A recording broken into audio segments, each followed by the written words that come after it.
What's up, everybody? Eric here with another EWE Reviews. Today I'm going to be reviewing Star Trek Lower Decks Season 4. Before we get into that, please like the video, subscribe to the channel, let me know what you want me to review next. So yeah, this is Star Trek Lower Decks Season 4. We finally made it. This is the review. It's going to be spoiler-free at the beginning, then we're going to switch into spoilers later. But yeah, guys, I'm excited to talk about this one. So this was released on September. It ran from September 7th to November 2nd, 2023. The cast includes Tawny Newsome, Jack Quaid, Noel Wells, Eugene Cordero, Don Lewis, Jerry O'Connell, Fred Tassador, and Gillian Vigman. Now, the basic plot is we actually have a season-long arc. Ships across the quadrant have been being attacked and destroyed, and it's up to the Cerritos, not up to the Cerritos, it's up to Starfleet to figure out what's going on, but of course the Cerritos is eventually going to get involved. So yeah, let's start in with a spoiler-free section, guys. So, the good. I loved T'Lyn in this season. I felt she was a nice change of pace character compared to the ones we've had in the past. I thought she fit right into everyone, and this is really, really cool to have another Vulcan. We haven't had really that Vulcan character for this show, or we haven't had anyone for the other Star Trek shows at the moment. Not as much. I feel like they've been pulling back on the Vulcans, but it was really cool to have that. And they tried out some different combinations of different characters from other seasons. Like, we saw one with, even for like a little bit, it was Rutherford and Dr. T'Ana. We had Boimler with other people as well, even T'Lyn. It was really cool seeing these different combinations that we haven't necessarily seen before. And that's one of the cool things about Star Trek. It's like, use your cast correctly, make sure you're trying different combinations, see how it works. So I really enjoyed all that. And then the show also makes fun of old Star Trek tropes, and I'm just like, you know what? You guys got to do it. It's too much fun to make fun of old Star Trek stuff, especially when everyone's like, it works. And it's like, it's just fun to do that. I enjoyed it. And a lot of characters got their time to shine. Like, we have episodes where like certain characters are the lead for that episode, and I was just like, cool, this is what I wanted to see. We haven't seen this with everyone before, so it was really cool that different characters got their moments to shine. And also, just a small spoiler, if you haven't seen episode 2, go watch episode 2. The Moopsie is the most cutest thing and the most terrifying thing at the exact same time. So yeah, that's the good. Let's now talk about the bad. The season-long arc, to me, was a letdown. Not because itself it was a letdown. I'll talk about it more in the spoiler section, but it could have been better, in my opinion. And then some of the stuff with Mariner, I felt like her arc was really weird this season, where it seems like it should have gotten better after a certain point, but it didn't. And to me, it's like, that's one of those things of like, this better be it. They better not be messing with Mariner with this stuff again, because I'm tired of it. She's not an ensign like she was in season 1 anymore. You need to stop making it seem like she's just going to be self-destructive. This better be it, in my opinion, because she's one of the best characters in the show, and you can't just keep doing this to her all the time. And then Boimler for me did not work a little bit at the beginning of the season, but then by the end I was back in with Boimler. I was like, okay, yeah, this is the character I really enjoyed. I can't wait to see what he does next. And then this is just my take. I was like, because the episodes are so much shorter, I'm like, can't we get like 5 more episodes a season or something like that? It just feels like 10 is not enough for the amount of content that they're actually giving. Because remember, a lot of these are like 22, 23 minute episodes. It's like, come on, guys. If we're giving this short episodes, let's actually make sure that we're going to get a little bit more than just 10. But yeah, guys, I definitely recommend you go watch this show. I'm going to give the season an 8 out of 10 for great, because I thought it was great. I was into it the entire season. I enjoyed most of the episodes. There was 1 or 2 that I'm like, not my favorites, but it's not the biggest deal.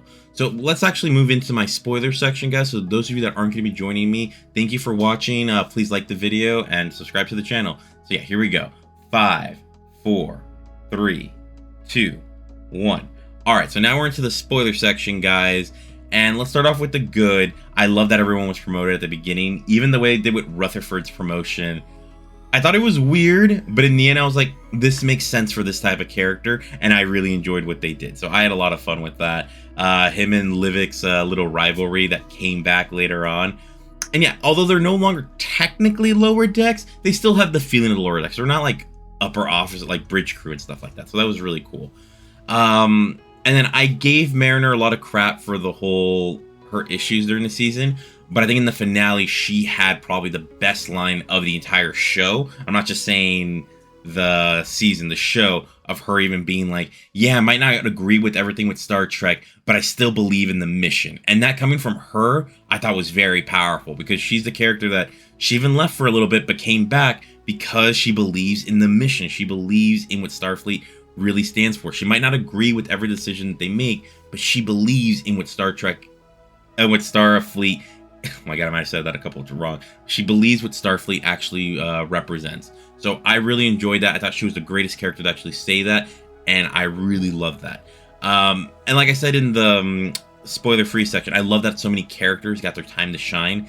Tendi and T'Lyn each getting their own episode this time was awesome. It was really cool. Like, T'Lyn was in an episode where she seemed like she was the most like normal person there, and then it turns out no, she was the one causing the problem. That was really cool. And then Tendi, when we find out, oh no, she's like this badass from Orion, and we got to see all the stuff she did on her planet. That was really cool. I was like, oh wow, this is what I've been waiting. We haven't seen much of Orion. Seen Tendi have that. That was a great thing. And then another great thing that I like, and it makes no sense why I love it, but the Mark Twain stuff. The Mark Twain stuff, it just works. I don't know why. Don't ask me why. It just works. It gave me a laugh the first time they did it, the second time they did it that it didn't work, and the third time they did it that to me worked again. I was just like, you know what? It's not logical, but it's fun. I loved it. So let's talk about the bad. And like I said, the season-long arc didn't work for me. Not because I thought it was bad itself. It's just like the way that it was resolved was way too simple. Mariner just basically ruined his plan in an instant. And I'm just like, this should have been harder to break down his fleet. I mean, if you really think about it, would have this story gone on to one of the live action shows? And my answer is no, because none of the live action shows would have been okay with the fact that they broke the fleet so easily. I just don't feel like they would have done that. It just made no sense to me. I was like, yeah, this is cool to see, but the way that Lorcana's fleet was just disbanded because Mariner was able to question them and make them break their loyalty, I was like, that was too simple. Even for Mariner, that was way too simple. And then my other issue with the season is I felt like some of the episodes just felt out of place where they put them. Even with the Mariner stuff at the beginning of the season, episode 2, it was weird. Like, oh, she makes well with Ransom, but then she still has problems with the rest of the season with her anger. I was just like, that felt out of place a little bit. Maybe they could have moved that later into the season. And then the episode with the caves, I think that could have been brought in early in the season. I felt like they waited way too long to put that in there, that it kind of messed up the vibe for me from episode 7 to episode 9, where we're like, okay, we're talking about the season-long arc, and then we put this random cave episode in the middle, where I'm like, I wouldn't have put that there. I would have put it somewhere else where it wouldn't have mattered as much. But I actually really enjoyed this season. I thought it was really good. It's one of these shows where it's hard to like really grade it at times because it's so much comedy, but it's also like, as a Star Trek show, what are you doing?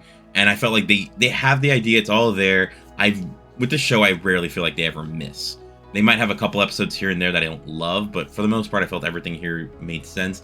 And also having going to the good for a second. They had an AI that was good.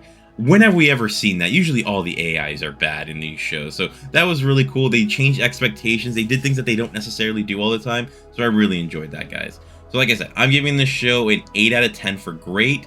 I don't know what's going to be next because I'm recording Loki and Star Trek the same day. I might end up putting this out first, so the next review will be Loki, but I might put Loki out first and then this will be the next one. So after that, it's going to be Gen V, because I think that first season deserves a good review. So thank you for watching, guys. Please let me know in the comments down below what you guys think, and like and subscribe. Thanks, guys. See ya.